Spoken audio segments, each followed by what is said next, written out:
About 10:30, the cracked bell of the small church began to ring, and presently the people began to gather for the morning sermon. The Sunday school children distributed themselves about the house and occupied pews with their parents, so as to be under supervision. Aunt Polly came, and Tom and Sid and Mary sat with her, Tom being placed next the aisle, in order that he might be as far away from the open window and the seductive outside summer scenes as possible. The crowd filed up the aisles. The aged and needy postmaster, who had seen better days, the mayor and his wife, for they had a mayor there, among other unnecessaries, the justice of the peace, the widow Douglas, fair, smart, and 40, a generous, good-hearted soul and well-to-do, her hill mansion the only palace in the town, and the most hospitable and much the most lavish in the matter of festivities that St. Petersburg could boast, the bent and venerable Major and Mrs. Ward, lawyer Riverson, the new notable from a distance, next the belle of the village, followed by a troop of long-clad and ribbon-decked young heartbreakers. Then all the young clerks in town in a body, for they had stood in the vestibule sucking their cane-heads, a circling wall of oiled and simpering admirers, till the last girl had run their gauntlet. And last of all came the model boy, Willie Mufferson, taking as heedful care of his mother as if she were cut glass. He always brought his mother to church, and was the pride of all the matrons. The boys all hated him, he was so good. And besides, he had been thrown up to them so much. His white handkerchief was hanging out of his pocket behind, as usual on Sundays, accidentally. Tom had no handkerchief, and he looked upon boys who had as snobs. The congregation being fully assembled now, the bell rang once more, to warn laggards and stragglers, and then a solemn hush fell upon the church, which was only broken by the tittering and whispering of the choir in the gallery. The choir always tittered and whispered all through service. There was once a church choir that was not ill-bred, but I have forgotten where it was now. It was a great many years ago, and I can scarcely remember anything about it, but I think it was in some foreign country. The minister gave out the hymn, and read it through with a relish, in a peculiar style, which was much admired in that part of the country. His voice began on a medium key and climbed steadily up till it reached a certain point, where it bore, with strong emphasis upon the topmost word, and then plunged down as if from a springboard. Shall I be car-ried to the skies, on flow'ry beds of ease, whilst others fight to win the prize, and sail through bloody seas? He was regarded as a wonderful reader. At church, sociables, he was always called upon to read poetry. And when he was through, the ladies would lift up their hands and let them fall helplessly in their laps, and, roll their eyes, and shake their heads, as much as to say, "Words cannot express it. It is too beautiful for this mortal earth." After the hymn had been sung, the Reverend Mr. Sprague turned himself into a bulletin board and read off notices of meetings and societies and things till it seemed that the list would stretch out to the crack of doom, a queer custom which is still kept up in America. Even in cities, away here in this age of abundant newspapers. Often, the less there is to justify a traditional custom, the harder it is to get rid of it. And now the minister prayed. A good, generous prayer it was, and went into details.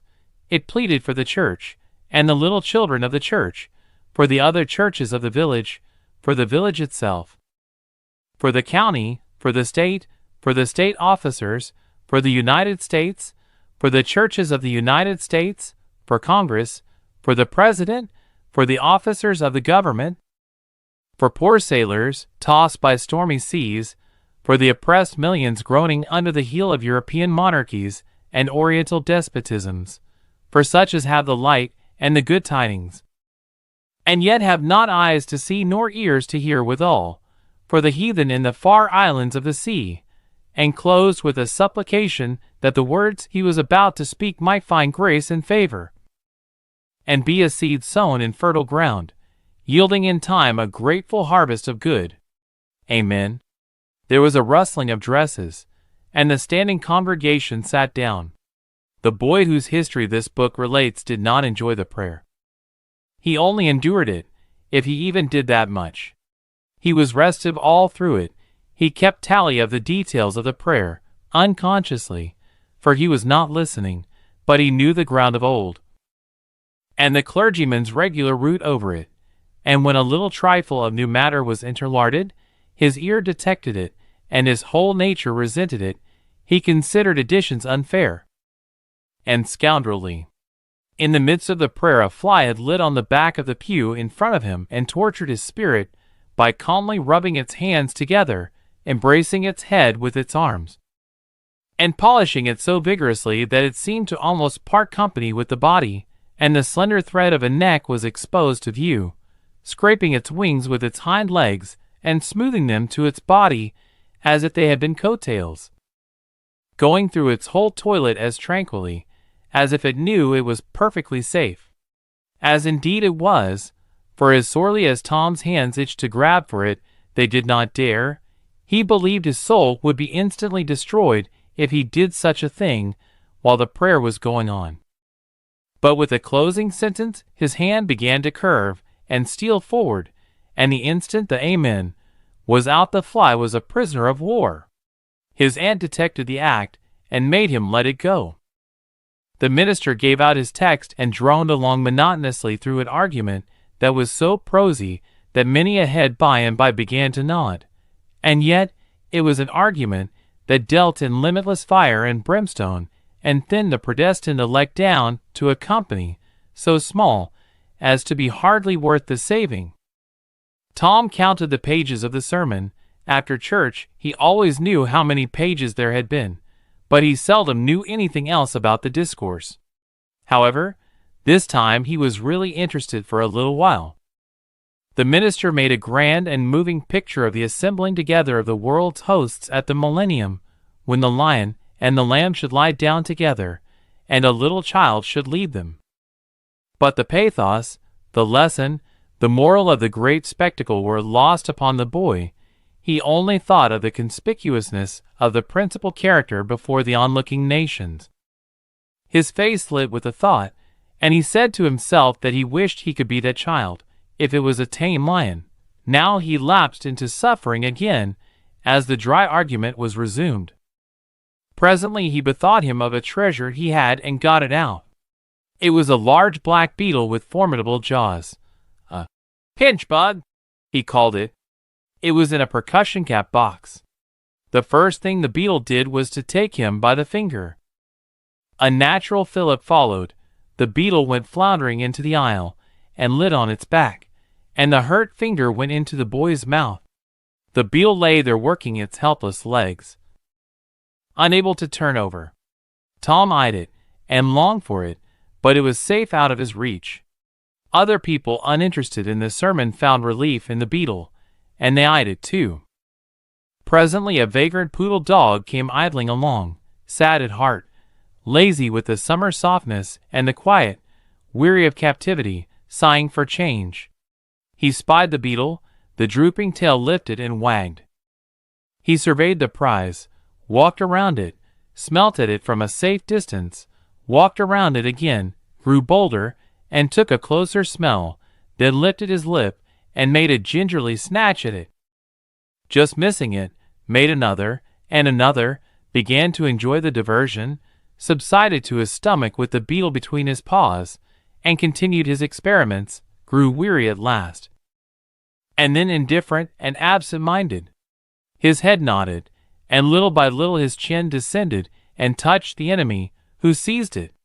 There was a sharp yelp, a flirt of the poodle's head, and the beetle fell a couple of yards away, and lit on its back once more. The neighboring spectators shook with a gentle inward joy. Several faces went behind fans and handkerchiefs, and Tom was entirely happy. The dog looked foolish, and probably felt so, but there was resentment in his heart, too, and a craving for revenge. So he went to the beetle and began a wary attack on it again. jumping at it from every point of a circle, lighting with his forepaws within an inch of the creature, making even closer snatches at it with his teeth, and jerking his head till his ears flapped again. But he grew tired once more, after a while, tried to amuse himself with a fly but found no relief, followed an ant around, with his nose close to the floor, and quickly wearied of that. Yawned, sighed, forgot the beetle entirely, and sat down on it. Then there was a wild yelp of agony, and the poodle went sailing up the aisle. The yelps continued, and so did the dog. He crossed the house in front of the altar, he flew down the other aisle, he crossed before the doors, he clambered up the home stretch. His anguish grew with his progress, till presently he was but a woolly comet moving in its orbit with the gleam and the speed of light.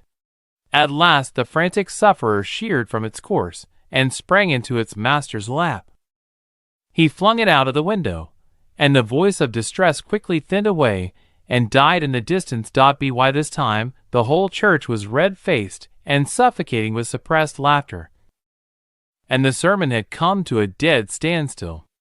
The discourse was resumed presently, but it went lame and halting, all possibility of impressiveness being at an end, for even the gravest sentiments were constantly being received with a smothered burst of unholy mirth, under cover of some remote pewback, as if the poor parson had said a rarely facetious thing. It was a genuine relief to the whole congregation when the ordeal was over and the benediction pronounced. Tom Sawyer went home quite cheerful, thinking to himself that there was some satisfaction about divine service when there was a bit of variety in it. He had but one marring thought. He was willing that the dog should play with his pinch bug, but he did not think it was upright in him to carry it off.